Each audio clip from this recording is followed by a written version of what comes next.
Hello ndugu zangu wa damu. Naomba kuongea na nyinyi ndugu zangu wa damu. Niwape elimu kidogo kuhusiana na kitu kinaitwa collagen. Product nyingi ambazo tunauziwa zimeandikwa sio collagen nini hizi za kupaka. Nyingi ufanyaji wake kazi ni mdogo sana. Yaani unaweza kutumia kwa muda mrefu usielewa usipate matokeo. Kwa nini? Kwa sababu nyingi zina molecules nyingi, hivyo inashindwa kupenetrate ndani ya ngozi. Collagen ni nini?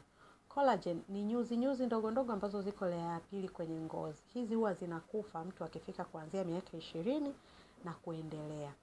Hivyo basi, kwa product nyingi za kupaka, ufanyaji wake kazi ni mdogo sana. Ila product zinazofanya kazi vizuri sana ni zile za kunywa, kwa sababu ukinywa inaenda kuanzia kufanya kazi ndani.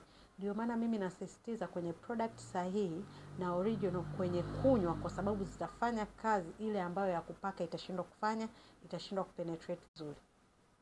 Badala kutumia hizo product za collagen za kupaka, mbadala wake unaweza kutumia ambazo zinaweza kwenda kuboost, ambayo ni peptides ama vitamin C, au unaweza kutumia retinol. Hizi zinaenda kuboost vizuri kabisa. Mmenisikia ndugu zangu wa damu?